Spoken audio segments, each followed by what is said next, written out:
Pues bien, mis hermanas, como saben, estamos estudiando esta serie que hemos llamado En guerra contra mis emociones, y el día de hoy vamos a estudiar el tema victoria sobre la depresión. Y bueno, la depresión, eh, quizá la mayoría lo sepa, no es una emoción, sino que es el resultado de una emoción descontrolada, que en este caso es la tristeza.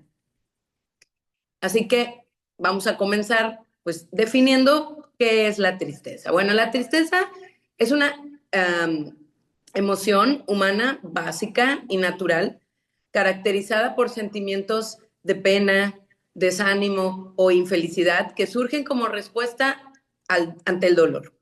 Y se manifiesta a través del llanto, de una sensación de tener como un nudo en la garganta, a través de una opresión en el pecho, de falta de energía, cansancio, el deseo de estar solo, apartado de los demás.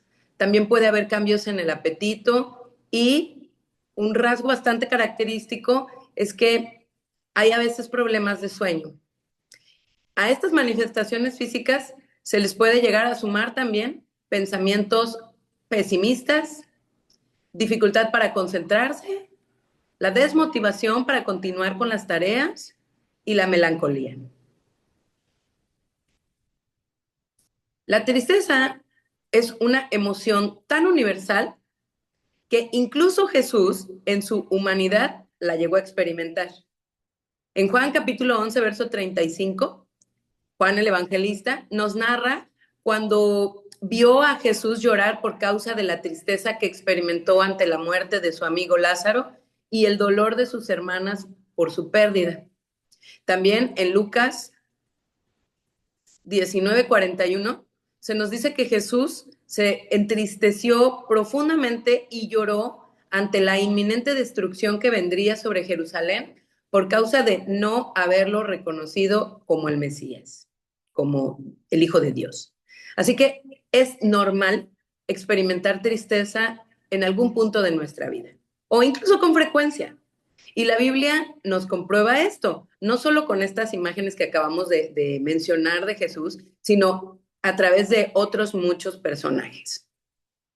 Por ejemplo, en el libro de Daniel, capítulo 6, en el verso 14, vemos que el rey Darío se entristece cuando le dicen que Daniel ha violado el decreto que él mismo constituyó en contra de la oración.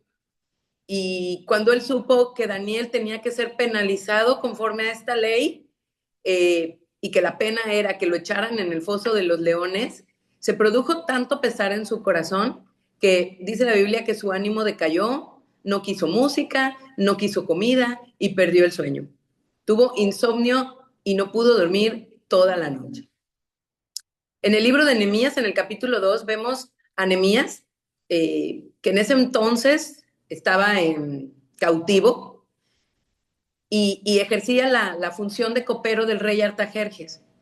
Y lo vemos en esta escena triste porque su corazón estaba afligido a causa de la condición de Jerusalén, que había sido destruida y estaba desolada. Luego en Primera de Reyes, en el capítulo 20, en el verso 43, vemos que el rey Acab es reprendido por Dios a través de un profeta a causa de no haber eliminado al rey de Siria, como le había instruido, y por no haber hecho lo que tenía que hacer, estaba destinado a morir junto con su pueblo. Y dice el verso 43 que se fue triste y enojado. Entonces, vemos que la tristeza no hace distinción de personas. Cualquiera puede experimentar tristeza. Gente impía como Acab y gente muy piadosa como Nehemías. Así que es inevitable prácticamente sentirnos tristes en algún momento. Y pasa con la tristeza lo mismo que pasa con el enojo y la preocupación, que son las dos emociones que hemos estudiado hasta ahora, que en muchas ocasiones son la respuesta más adecuada ante las circunstancias porque reflejan el carácter y la naturaleza de Dios. El mismo Jesús nos enseñó que debemos llorar con los que lloran, ¿no? Entonces, a veces mostrar tristeza es la mejor respuesta que podemos dar ante una situación que, bueno, de quebranto, ¿no? Como podría ser cuando tenemos que acompañar a alguna persona porque ha perdido a un familiar. Ahí, en esas situaciones, las palabras sobran. Por más que tengamos buenas intenciones y que querramos consolar, la mejor manera de actuar y la más sabia es identificarnos con lo que la persona está viviendo, ¿no? Con la emoción que en ese momento está experimentando la persona. La tristeza refleja la sensibilidad y la compasión de Dios ante el dolor que llega como consecuencia del daño que produjo el pecado. Entonces, cuando nosotros tenemos una actitud como esta o una reacción como esta ante el sufrimiento de otros, estamos reflejando estos rasgos de carácter de nuestro Dios. Y como hemos dicho desde el principio, las emociones son útiles cuando cumplen el propósito de llevarnos de regreso a Dios. Así que en ese sentido podemos decir que la tristeza es buena. Y fíjense cómo lo expresa el apóstol Pablo en la segunda carta que escribió a los Corintios, en el capítulo 7, en el verso 8, dice, bueno, voy a compartirles una versión diferente a la Reina Valera. Y dice así, no me pesa haberles causado tristeza con mi carta. Hubo sí un momento en que lo sentí al darme cuenta de que aquella carta los entristeció, aunque solo fuera por breve tiempo. Pero ahora me alegro, no de haberlos entristecido, sino de que esa tristeza haya servido para que ustedes cambien de actitud. Como fue una tristeza querida por Dios, ninguno, o más bien ningún daño han recibido de nosotros. Y es que si la tristeza está en conformidad con la voluntad de Dios, produce un saludable cambio de actitud del que no hay que lamentarse. En cambio, la tristeza producida por el mundo ocasiona la muerte. Fíjense, en efecto, en los frutos que esa tristeza, conforme a la voluntad de Dios, ha producido en ustedes. Qué forma de preocuparse, de presentar excusas, de sentirse indignados por lo sucedido y al mismo tiempo asustados. Qué añoranza por verme, qué interés por resolver el asunto, qué impaciencia por hacer justicia han demostrado hasta donde es posible, ya que no son culpables de lo sucedido. Esta fue la versión Biblia la Palabra. Y lo que hemos visto en esta porción de la carta a los Corintios es que el apóstol no se alegra de la tristeza per se, sino del resultado que esa tristeza produjo en los creyentes. ¿Y qué fue lo que produjo? Bueno, número uno, produjo convicción de pecado. Número dos, arrepentimiento. Y después de eso, gran gozo por el perdón de Dios. Porque, mis hermanas, la reprensión que está en línea con la voluntad de Dios, expresada en las Escrituras, produce quebranto en el corazón, produce dolor y a veces produce vergüenza cuando nos lleva a reconocer nuestro pecado. Pero por la obra del Espíritu Santo que mora en aquellos que hemos experimentado un nuevo nacimiento, somos conducidos al arrepentimiento, a experimentar una verdadera metanoia, es decir, un cambio de visión, de pensamiento sobre nuestras acciones y actitudes pecaminosas que nos lleva a cambiar nuestra conducta. Y en ese sentido es que es tristeza que está en línea con la salvación. Pero como dice el texto, hay tristeza que es según el mundo o que es del mundo. O sea, la que sufren las personas que viven sometidas a los valores de este mundo como consecuencia de la frustración de sus ilusiones o la pérdida de las cosas temporales, o incluso por el pecado mismo, porque el pecado trae desánimo, depresión y culpa. Pero como no está santificada esta tristeza por el amor de Dios, porque no se debe a la operación del Espíritu Santo en el corazón del pecador, sino a la obra del diablo, esa tristeza conduce a los pecadores a hundirse en la desesperación. Por eso dice el apóstol Pablo, que es una tristeza que produce muerte. Y esto lo podemos ver súper claro en la vida del apóstol Pedro y en la vida de Judas, ya que ambos pecaron, uno negó al maestro y el otro lo vendió por 30 monedas de plata, pero el remordimiento sin arrepentimiento impulsó a Judas al suicidio, o sea, a la muerte. Sin embargo, en el caso de Pedro, que conocía el amor del maestro y que amaba al Señor, la tristeza operó produciendo en él arrepentimiento que fue para restauración, o sea, vida espiritual. Entonces, ahora cuando vemos el caso de los corintios y de Pedro, podríamos asumir erróneamente que el proceso de pasar de la tristeza al gozo fue inmediato, pero no necesariamente fue así. Acuérdense que esas cartas tardaban un montón de tiempo en llegar, ¿no? Entonces, eso nos da un margen de tiempo que pasó entre que la primera carta fue donde está la reprensión fue leída, el tiempo en el que ellos asimilaron lo que Pablo les estaba diciendo, el Espíritu estuvo trabajando en sus corazones hasta el punto en el que les cayó el 20 ya y dijeron, tenemos que hacer algo, ¿no? O sea, hubo un cambio en su actitud con respecto a lo que estaba pasando. Y en el caso de Pedro, tampoco fue inmediato, ¿no? A veces toma tiempo y está bien, en tanto no sea demasiado tiempo. Porque, ¿qué pasa cuando la tristeza se prolonga mucho? Cuando tarda mucho en llegar el consuelo, pues pasa que la tristeza se vuelve crónica y el creyente se agota emocionalmente, se debilita espiritualmente y puede comenzar a perder la esperanza.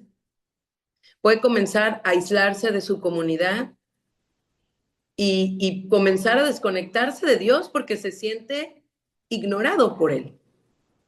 Y aquí es cuando la tristeza se ha convertido en depresión.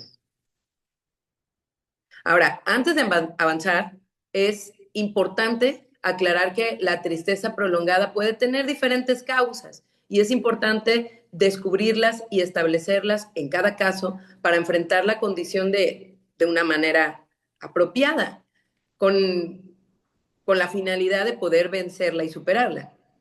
Entonces, algunas causas o factores involucrados en el desarrollo de esta condición son los factores biológicos, también están los factores genéticos, influyen también los factores ambientales y por último, y no menos influyentes, tenemos los factores espirituales.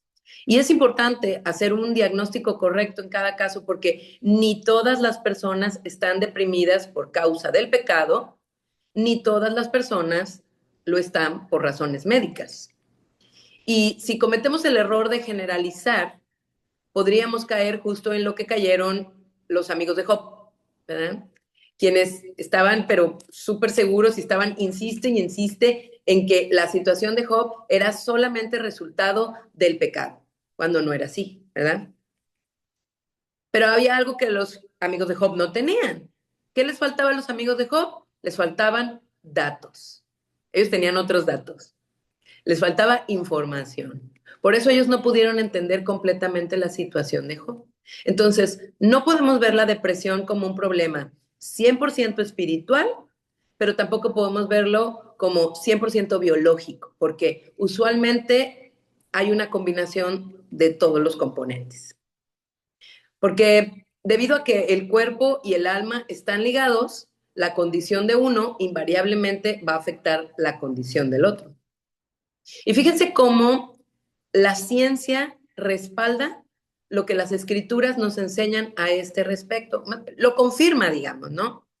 Fíjense, el Centro Médico de Investigación John Hopkins, que está en Estados Unidos, descubrió que el 70% de las enfermedades son de origen psicosomático.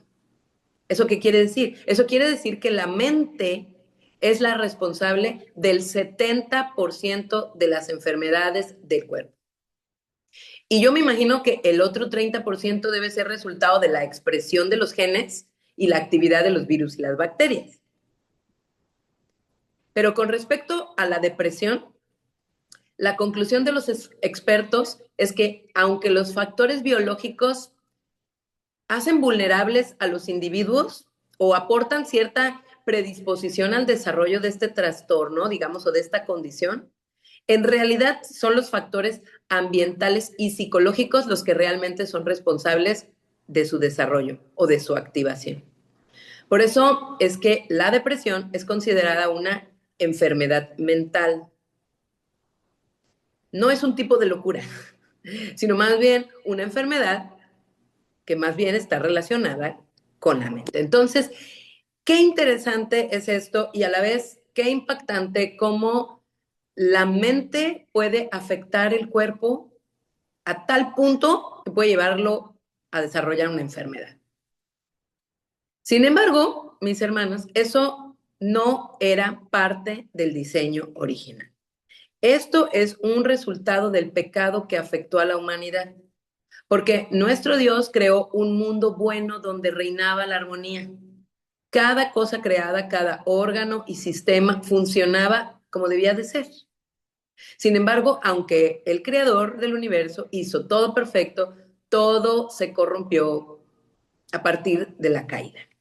Ya nuestra hermana Marta nos había hablado cómo en Génesis capítulo 3, por causa del pecado, la muerte entró al mundo inmejorable de Dios y las enfermedades que antes no existían comenzaron a aparecer. Entonces, todos los órganos, el corazón, los pulmones, el hígado y aún el cerebro comenzaron a padecer de disfunciones y obviamente también la mente humana fue afectada. Así que la depresión es una de esas enfermedades que surgieron como fruto de la caída del hombre. Por eso la Biblia nos enseña que para poder tener un cuerpo sano hay que empezar por tener una mente sana. Esto quiere decir que hay que tener pensamientos sanos. Pero Jeremías 17:9 nos enseña que engañoso es el corazón más que todas las cosas y perverso. Eso significa que nuestro corazón nos engaña, que nuestra mente nos miente. Si se fijan, todo el tiempo están revoloteando en nuestra mente pensamientos de duda y temor. Siempre están asaltándonos, tratando de estorbarnos para que no veamos con claridad las cosas como verdaderamente son, incluyendo a Dios. Los pensamientos negativos se amotinan como si fueran un pequeño ejército, alterando la dimensión real de los problemas para que los veamos más grandes, incluso más grandes que Dios y sus promesas. También nos llevan a percibir las heridas más profundas y más dolorosas de lo que en realidad son, haciendo que centremos la mirada totalmente en nosotros y la quitemos de Dios. ¿Con qué intención? Pues con la intención de que nos olvidemos de todas las muchas otras razones que tenemos para alabarlo, adorarlo y alegrarnos en él. Y cuando quitamos, mis hermanas, la mirada de Dios, automáticamente perdemos la esperanza y el sentido de la vida. Porque Cristo es nuestra esperanza de vida y conocer a Dios es lo que le da sentido a la vida del hombre, ¿no? Entonces, fíjense que son nuestros pensamientos contaminados los que descontrolan nuestras emociones. Por eso es que es imposible vencer la depresión únicamente con medicamentos sin trabajar con los pensamientos.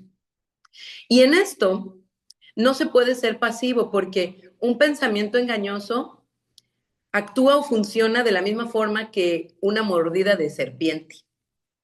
En cuanto una serpiente muerde, el veneno empieza a esparcirse o propagarse rápidamente por todos los tejidos y el torrente sanguíneo, y la única manera de frenar el avance de la toxina venenosa para evitar la muerte de la víctima es administrando un antiveneno.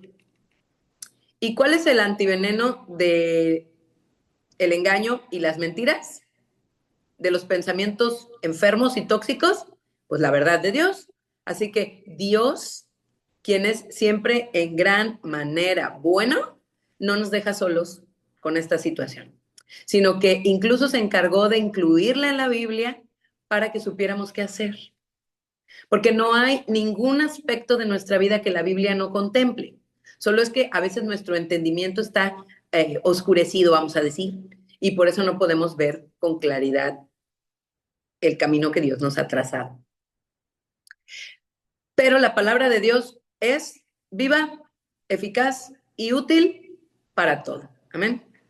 Entonces, fíjense cómo muchísimo antes de que los expertos llegaran a estas conclusiones que les acabo de compartir, ya Dios nos había expresado que los pensamientos se manifiestan en el cuerpo. Fíjense. Proverbios capítulo 17, verso 22. Voy a compartirles la nueva Biblia viva. Dice, el corazón alegre es una buena medicina, pero el ánimo triste debilita el cuerpo. Proverbios 14:30 dice, el corazón apacible es vida de la carne, mas la envidia es carcoma de los huesos. Otras versiones dicen, es cáncer para los huesos. Y en la traducción de la nueva versión internacional dice, un corazón en paz da vida al cuerpo. Entonces, queda evidente la relación que existe entre el corazón y el cuerpo, ¿verdad?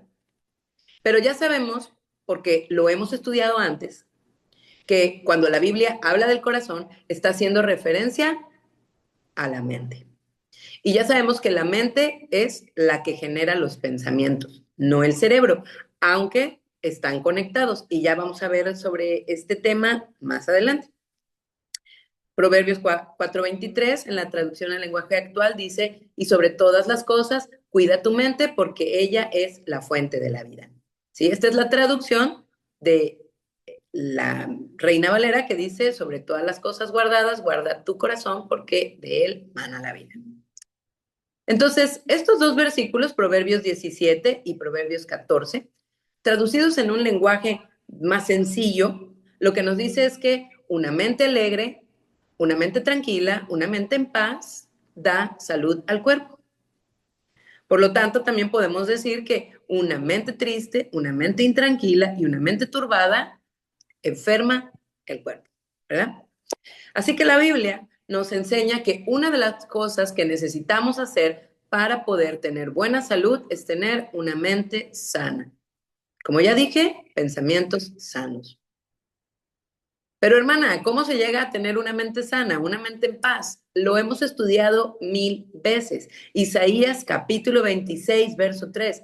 Tú guardarás en completa paz aquel cuyo pensamiento en ti persevera. Entonces, se logra centrando nuestros pensamientos en Dios. Martita compartía en la última sesión, hablando de la ansiedad, Filipenses 4 del 6 al 7, ¿verdad? Yendo al Señor, presentándole a Él todas nuestras peticiones, dándole gracias por fe, sabiendo que Él nos ha escuchado y que ha contestado nuestra oración, aunque no veamos el resultado, es la manera o la mejor manera en la que podemos tener un corazón, una mente guardados en la paz de Dios. La única manera de lograr que nuestros pensamientos se alineen a los de Dios es llenando nuestra mente con los pensamientos de Dios. Porque esos son los únicos pensamientos sanos que existen, son los únicos pensamientos limpios, son los únicos pensamientos puros y son los únicos pensamientos verdaderos que hay. Proverbios 4, 20 al 22, en nueva versión internacional, dice, Hijo mío, atiende mis consejos, escucha atentamente lo que digo, no pierdas de vista mis palabras, guárdalas muy dentro de tu corazón.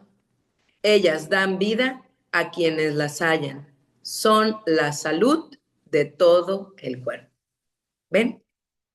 Entonces, una mente llena de pensamientos de Dios es una mente en paz que contribuye a tener un cuerpo sano o una vida sana. Pero ¿qué pasa, por otro lado, con una mente que se encuentra dominada por pensamientos mentirosos?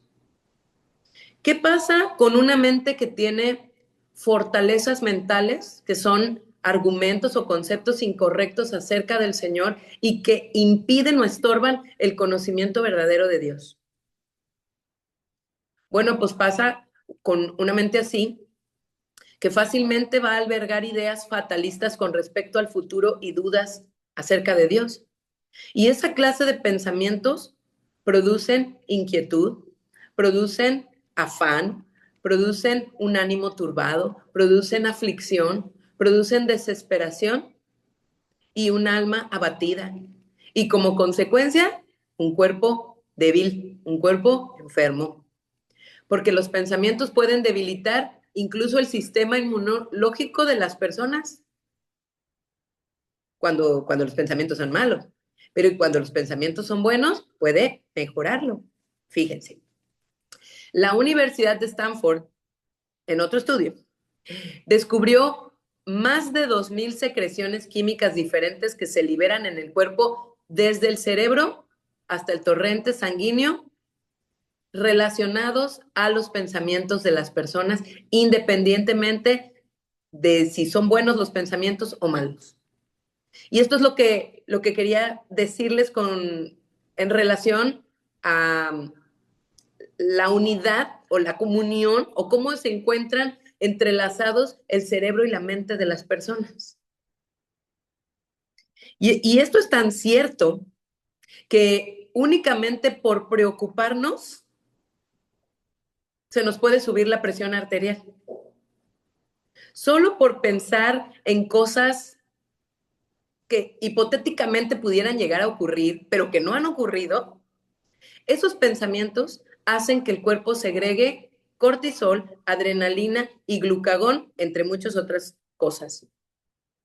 Y ese cóctel, ¿qué creen que provoca?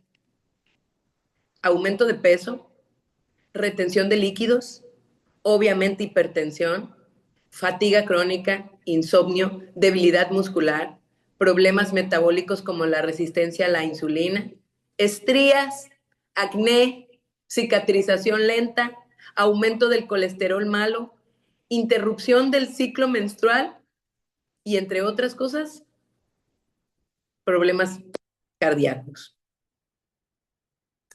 ¿Y todo comenzó dónde? Con malos pensamientos. Y en este ejemplo solo consideré pensamientos acerca de cosas que podrían llegar a ocurrir. Pero a eso súmenle los pensamientos de inseguridad, los de enojo, los de frustración y todos los que puedan añadirse. Entonces eso explica por qué hay tanta gente enferma en la vida. Y son justo las enfermedades cardiovasculares la causa número 1 de muertes femeninas a nivel mundial. Algunos piensan que el cáncer en alguno de sus tipos, ¿no? Pero no, no es así. Son las enfermedades cardiovasculares. Entonces, qué importante es esto, ¿no? Porque si a ese desorden mental le sumamos los malos hábitos que tenemos, pues ya tenemos la receta perfecta para una cardiopatía isquémica. Pero la buena noticia dentro de todo esto es que hay esperanza en Dios, porque por otro lado está demostrado que la gente que ora, lee la Biblia y canta alabanzas genera una gran cantidad de endorfinas. Las endorfinas son neurotransmisores conocidos como los transmisores de la felicidad, que funcionan como analgésicos naturales, produciendo un efecto similar al de la morfina en el interior del organismo. Estos bloquean los receptores del dolor en el sistema nervioso central con un efecto más potente que los derivados del opio. Además, ayudan a calmar el sistema inmunológico y reducen los niveles de ansiedad. Por eso, mis hermanas, es que lo mejor que alguien puede hacer cuando se siente con poco ánimo, triste, abatido, cargado emocionalmente y agotado es congregarse. Porque las endorfinas no solo se generan por orar, leer la Biblia y cantar alabanzas, sino también por el contacto social. Entonces, estar en contacto con personas a las que amas y que te aman estimula en el organismo la descarga de estas sustancias. Entonces, congregarse es bueno para la salud, porque aquí es que se nos cambian los pensamientos malos por los buenos pensamientos de Dios. Renovar nuestra mente, cambiar nuestros pensamientos es imprescindible para combatir la depresión y recuperar la salud mental. Sin un cambio de pensamientos, la tristeza pasa de ser una emoción normal y universal a ser una emoción totalmente descontrolada que comienza a ejercer un dominio o un gobierno sobre el creyente. El apóstol Pablo escribió en su carta a los romanos con respecto a este tema, en el capítulo 2, en el verso 2, y voy a compartirles la versión Dios habla hoy. Dice, cambien su manera de pensar para que cambie su manera de vivir. Y esto es tan amplio, no solo incluye nuestros hábitos, costumbres, gustos, sino aún la manera en la que gestionamos o estábamos acostumbrados a gestionar nuestras emociones. Efesios capítulo 4, verso 23 en la Nueva Biblia Viva dice, renueven sus actitudes y pensamientos. Ambas son exhortaciones del apóstol Pablo. Y ambos pasajes tienen el concepto de adoptar la verdad de Dios, los pensamientos de Dios, para poder vivir esa vida que Dios quiere que vivamos y que tiene para nosotros. Una vida en libertad, en paz y en gozo pleno. Y como mencioné, originalmente la depresión se desencadena con una tristeza que se vuelve crónica independientemente de la causa que la origine. La tristeza puede aparecer al enfrentar una pérdida familiar o ante una noticia aparentemente fatal, como quizá podría ser el descubrimiento de un tumor maligno o una enfermedad terminal o hasta la caída de un negocio muy importante o incluso por cosas como el rechazo o la decepción, palabras hirientes, críticas, desaprobación, una mala autopercepción o malos entendidos. Pero también se puede presentar ante una agresión, un insulto, un abuso, el abandono o una traición. Y ya vimos que el pecado también produce tristeza. Así que es válido sentirse triste por cualquiera de estas razones. Lo que no nos conviene más allá de si es pecado o no, porque hay mucha polémica en cuanto a esto. Algún segmento de la iglesia considera que la depresión es pecado, otro segmento de la iglesia considera que no, que es simplemente una lucha. Independientemente de si lo es o no lo es, resulta algo que a todas luces no es conveniente. No es conveniente porque no podemos permitir que nada domine nuestra vida. Y es que cuando alguien vive en depresión, se encuentra bajo el dominio de la tristeza extrema. Y los creyentes no podemos vivir bajo otro dominio que no sea el de Cristo. No podemos ser esclavizados por nada, porque ya fuimos hechos libres y ahora le pertenecemos a Cristo. Y Cristo vino a darnos libertad. Y no podemos permitirnos perder nuestra libertad, ni siquiera nuestra libertad emocional. Amén. Ahora, la depresión que la Biblia describe se refiere a un abatimiento del alma, una aflicción profunda, una condición persistente caracterizada por la pérdida del ánimo, la esperanza y el sentido de la vida. Así que no se refiere a la depresión de tipo clínico, cuyo origen es biológico o químico. La depresión que encontramos en las escrituras es aquella derivada de situaciones o circunstancias externas. Sin embargo, el consuelo de Dios es útil también para las personas cuya depresión es clínica. También la depresión que encontramos en las escrituras puede estar asociada a crisis, al dolor, a pérdidas, a culpa por el pecado y pérdida de comunión con Dios. Indistintamente del origen, este estado se alcanza cuando la tristeza no encuentra consolación en Dios. Pero los casos escritos en la Biblia nos muestran que hay recuperación porque en Dios siempre hay esperanza de restauración. Entonces, si es tu caso, no te condenes. Es una pérdida de tiempo, es inútil caer en la condenación. Es muchísimo mejor invertir las pocas fuerzas que tengas luchando para recuperar tu libertad emocional. Muchas personas quedan atrapadas en la depresión por vergüenza, porque por vergüenza no buscan ayuda. Y si no buscan, pues no la reciben, ¿verdad?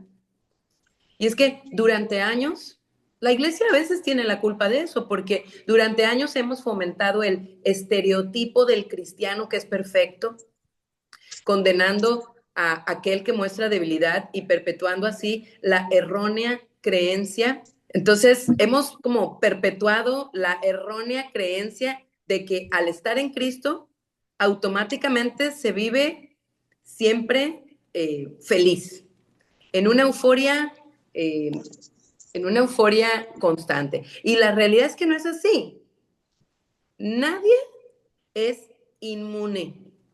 Cualquiera que se descuide podría caer en un estado de depresión aún sin necesidad de que ocurra algún evento.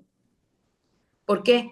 Porque la depresión está más asociada a los pensamientos que a los acontecimientos en sí. ¿Sabían que los pastores se deprimen? ¿Sabían que las esposas de pastor también se deprimen? ¿Sabían que Charles Spurgeon, el hombre al que muchos han llamado el príncipe de los predicadores, luchó toda su vida con depresión a causa de una enfermedad articular que tenía? Hay muchos pastores que han dejado el pastorado por esa razón, porque se entregaron al desánimo, perdieron la esperanza y se rindieron. Y es que cualquiera puede sentirse triste y tener pensamientos errados sin ponerles límites. La Biblia nos muestra que hombres justos, siervos, reyes, hombres, mujeres, experimentaron depresión porque, de nuevo, nadie es inmune y no es una situación propia de un género. El libro más antiguo de la Biblia es Job y su personaje principal es el primer caso de depresión registrado en la escritura. Job era un hombre justo y a pesar de eso es visitado por una calamidad.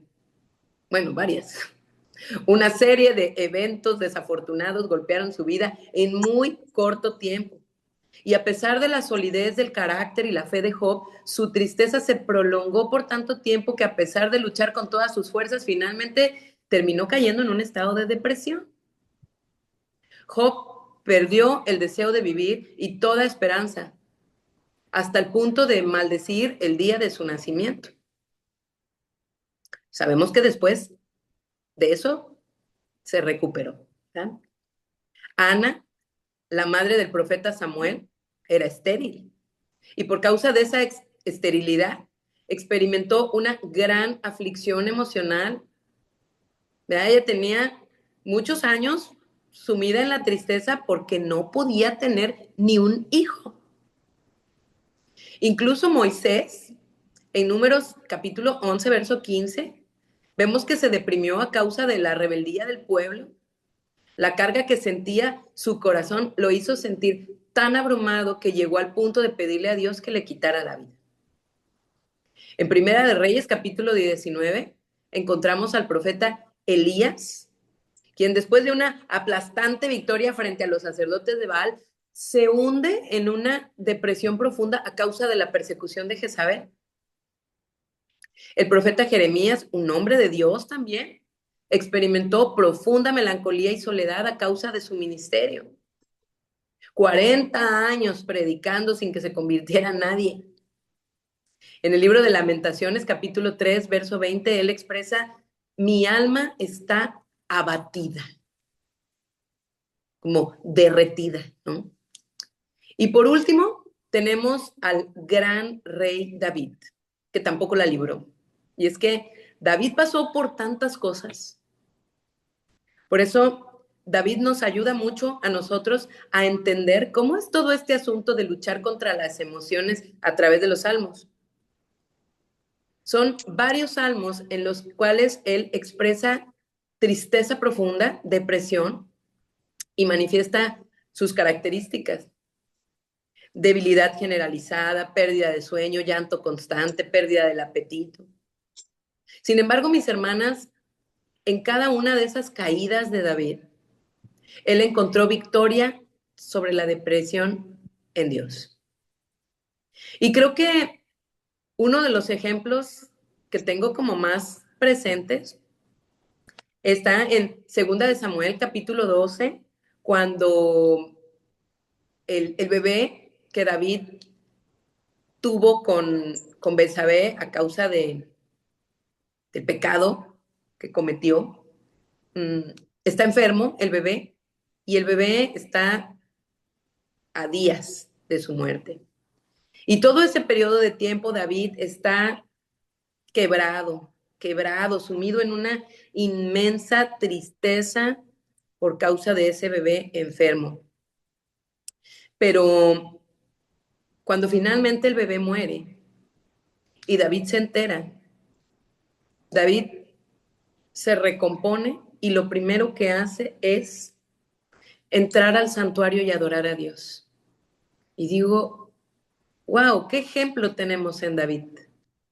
Qué ejemplo nos da de cómo nosotros tenemos la capacidad en Dios, por el poder del Espíritu de Dios en nosotros, para levantarnos de esas caídas. La realidad es que solo vamos a encontrar victoria sobre la depresión y sobre cualquier emoción descontrolada en Dios. David jamás se quedó anclado en sus momentos de angustia, en sus momentos de tristeza, en sus momentos de depresión. Nunca. Cada vez que nos acercamos a los salmos, podemos ver que él se fortalecía en Dios y afirmaba su corazón en la verdad de Dios y llenaba su mente con la verdad de Dios. Y así es como David nos enseña que la única manera de salir del pozo de la desesperación y angustia es manteniendo la mirada en Dios. En todos los salmos donde él expone su tristeza o su depresión, David está hablando con Dios. Los salmos son oraciones. Y en todos ellos él expresa que él sabe que Dios lo escucha y que Dios lo va a salvar. Entonces, Dios nos guía a nosotras a través del ejemplo de David para que sepamos cómo enfrentar la depresión con persistencia en la oración. Y si es tu caso y estás pasando por un tiempo así, no dejes de orar, no dejes de exponer tu corazón a Dios. Si te sientes morir, el único que puede darte vida es Dios. Y fíjense cómo dice David. Bueno, ahorita les digo, me parece que es el Salmo 38. Dice, mi corazón está dispuesto. Dios mío, mi corazón está dispuesto a cantarte salmos. Despierta, alma mía, despierta en salterio y arpa, que voy a despertar al nuevo día. Yo, Señor, te alabaré entre los pueblos, te cantaré salmos entre las naciones, pues tu bondad es grande como los cielos. Hasta las nubes llega tu verdad. Tú, mi Dios, estás por encima de los cielos. Tu gloria domina toda la tierra. Es el Salmo 57 del 6 al 11. Observen aquí, o sea, él, antes de llegar a ese versículo, él viene hablando quebrantado. pero en el verso 6 se empieza a recomponer, porque toma la decisión de alabar a Dios. Entonces, observen cómo un concepto adecuado de Dios nos llena de fortaleza. David sabía que ni su tristeza ni su alegría alteraban el carácter de Dios. Fíjense cómo termina el Salmo, dice: tú, mi Dios, estás por encima de los cielos y tu gloria domina toda la tierra. Entonces, debemos recordar, como David, que ni nuestra tristeza ni nuestra alegría tiene la capacidad de alterar el carácter de Dios. El poder de Dios no tiene relación con nuestros sentimientos. Ni cuando estamos felices, ni cuando estamos tristes, Dios es más o menos poderoso. Dios es Dios y está por encima de todo siempre. Miren cómo dice en el Salmo 61. Desde el cabo de la tierra clamaré a ti cuando mi corazón desmayare. Llévame a la roca que es más alta que yo, porque tú has sido mi refugio y torre fuerte delante del enemigo. Hermoso. Entonces, aprendemos también que David echaba mano de las salvaciones anteriores de Dios para animar su propia alma. Y eso es lo que nosotros también debemos hacer, traer a nuestra memoria todas las bondades de nuestro Dios, todos sus hechos, todos sus favores, todos sus beneficios, como nos enseña justamente en el Salmo 103. Y mis hermanas, me encanta porque tenemos como red en Casa de Oración tantos cantos sobre este salmo, de manera que esté constantemente en nuestra mente, que esté constantemente en nuestro corazón. Porque este Salmo 103 contiene el antídoto que nosotros necesitamos para combatir el veneno de la mentira que nos dirige hacia la depresión. Y quiero invitarles a que lo lean en sus casas. Yo voy a compartirles otra versión. Y dice así: alaba, alma mía, al Señor. Alabe todo mi ser su santo nombre. Alaba, alma mía, al Señor, y no olvides ninguna de las cosas buenas que Él te da. Él perdona todos tus pecados y sana todas tus enfermedades, y rescata tu vida del sepulcro. Te rodea de tierno amor y misericordia. Llena tu vida de cosas buenas. Te rejuvenece como a las águilas. Él hace justicia a cuantos son tratados injustamente. A Moisés dio a conocer sus caminos y al pueblo de Israel sus obras. El Señor es misericordioso y compasivo. Es lento para enojarse y está lleno de amor. No nos acusa constantemente, ni permanece enojado para siempre.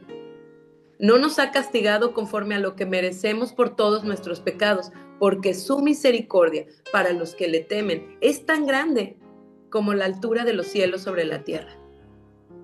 Ha arrojado nuestros pecados tan lejos de nosotros como está el oriente del occidente. El Señor es para nosotros como un Padre compasivo para con los que le temen. Porque Él sabe lo débiles que somos, sabe que somos solo polvo. Nuestros días en esta tierra son como la hierba, como la flor del campo, que florece y muere, y que el viento se lleva y desaparece para siempre. Pero el amor del Señor permanece para siempre con aquellos que le temen. Su salvación está con los hijos de sus hijos, con los que cumplen su pacto y se acuerdan de cumplir sus mandamientos. Es precioso este salmo. Pudiera darles tantas otras más citas, pero mis hermanas, con este tenemos, solo con este salmo tenemos suficiente. Si tú estás pasando por un momento de depresión, medita en este salmo en el día y medita en él en la noche. Háblale a tu alma la palabra de Dios como David nos enseñó. Ora con este salmo, memorízalo, analízalo. Y si eres constante, no solo saldrás más rápido de esa prisión que es la depresión, sino que además te harás consciente de que has conocido más a Dios en medio de tu depresión y tu fe ha sido fortalecida. Entonces conocerás que la palabra de Dios es verdad cuando dice que todas las cosas a los que aman al Señor les ayudan para bien. Esto es, a los que conforme a sus propósitos han sido llamados. Y el propósito de Dios es que lo conozcamos a Él y a su Hijo Jesucristo, quien ofreció su vida a cambio de nuestra libertad, para que después de haber experimentado el gozo de su salvación, lo demos a conocer a otros. Amén. Vamos a orar, mis hermanos. Padre, gracias. Gracias por ser nuestro Dios. Gracias por ser nuestro amparo. Gracias por ser nuestro refugio. Gracias por ser un castillo para nosotros, una fortaleza, un alto refugio, un escudo en medio de las batallas. Gracias por ser a nuestro alrededor como un muro de fuego. Gracias, Señor, por darnos esperanza. Gracias por ser nuestro pastor, nuestro cuidador, nuestro guardador. Gracias por proveernos de un consolador que está con nosotros todo el tiempo. No solo nos provee del consuelo que necesitamos en medio de la aflicción, sino aún es un abogado para con nosotros. Está a nuestro lado cada vez que el enemigo viene a lanzarnos dardos de fuego de condenación. Gracias porque tu Espíritu en nosotros nos recuerda todo el tiempo la obra de Cristo a nuestro favor. Gracias porque nos recuerda que ni lo alto, ni lo bajo, ni lo presente, ni lo porvenir, ninguna cosa creada, nada puede apartarnos de tu amor que es en Cristo Jesús. Nada puede separarnos de ti, porque somos tus hijas. Porque a partir del día que decidimos creer en Cristo y en toda su preciosa obra de salvación, hiciste morar tu Espíritu en nuestros corazones. Y por tu Espíritu en nosotros hemos sido adoptados y ahora podemos clamar a ti, no como a un Dios que está lejano, sino a un Dios que es Padre cercano. Gracias, Señor, porque no hay ninguna cosa que nosotros podamos atravesar que tú no puedas entender.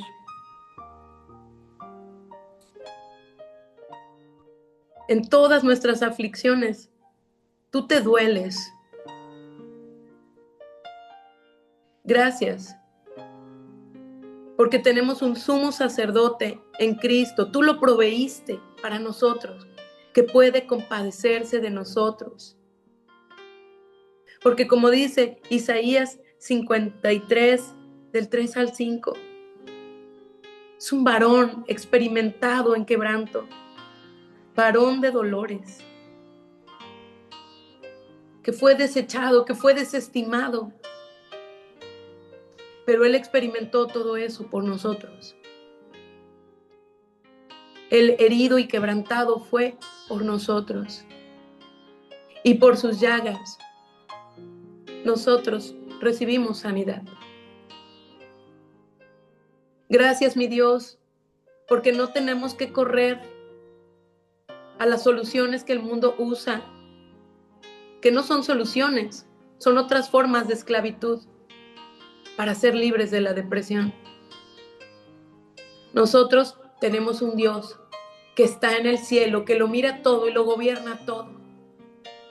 Y solo tenemos que alzar nuestra mirada al cielo, buscando de ti ayuda, y tú envías el socorro, porque tú eres nuestro pronto auxilio en las tribulaciones. Gracias, Señor, porque tu trono, de nuevo, es de gracia, es de amor y misericordia. Gracias te doy, Padre, en el nombre de Jesús. Amén.